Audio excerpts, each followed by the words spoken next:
Why is STR sometimes pronounced as SHTR? Possible duplicate, pronunciation of voiceless alveolar fricative /s/as/sh/ in slang.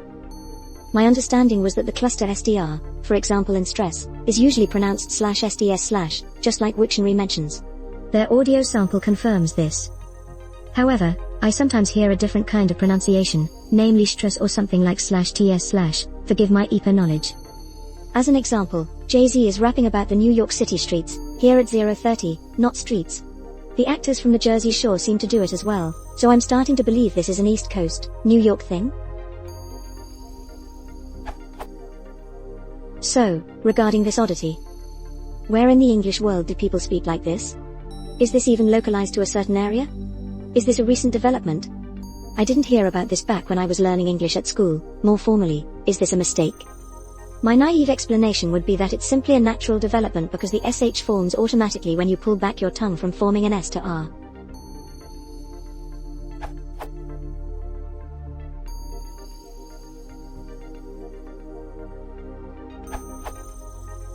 After digging for a while, I found the answer in a paper called Assimilation at a Distance by Wayne P.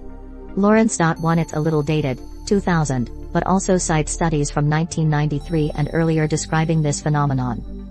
The recent history of American English includes a sound change that seems to have gone unattested in the scholarly literature. 1, this is the change of /s/ to / before /tr/, i.e., a phonemic change, which involves a palatalization of the initial sound in the cluster /str/, typically in initial position but not exclusively. The author further mentions that this phonemic change seems to be neither dialectal nor regional. However, it's definitely an American English peculiarity. It seems that it was first heard on television or radio broadcasts and became popular over these channels. Of course, the internet helps spreading such a linguistic oddity, and even I know I picked it up from television shows and continue to, subconsciously, use this pronunciation. Regarding the phonetic principles behind this change, Lawrence summarizes.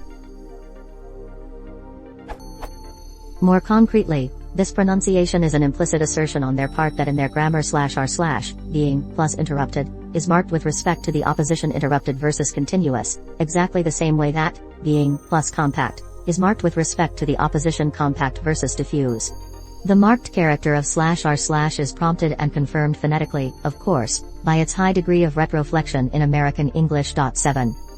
This would explain the fact that we only hear this in American English. What's interesting is that the same does not appear to happen to SPR, which can be explained by the phonetic differences in T and P. I would surmise, therefore, that /str/ lends itself to realization as tr, while /spr/ remains unaltered also due to the phonological value of /t/ and /p/. Another more recent paper was written by David Durian. 2 It goes into the details of social background and SHTR as well as providing some more explanations for its development. 1. Lawrence, Wayne P. 2000, Assimilation at a Distance, American Speech Volume 75, ISS.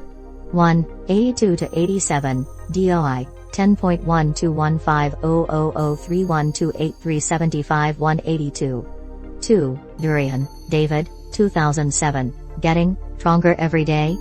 More on urbanization and the socio-geographic diffusion of STR in Columbus, O. University of Pennsylvania Working Papers in Linguistics, Volume 13, ISS. 2. Article 6.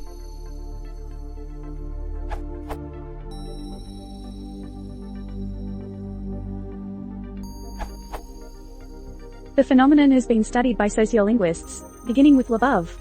This isn't my area, so I can't give you up-to-date references. The same, or a similar, phenomenon is found in Sydney, Australia, where I grew up. I hasten to add though, the pronunciation isn't /ts/, but /sts/, i.e., a voiceless palatal fricative, as in Germanic, not a voiceless palato-alveolar fricative, as in English wish. There are certainly good articulatory foundations for this behavior, along the lines you suggest, to do with preparing the tongue to produce sounds in the same articulatory vicinity.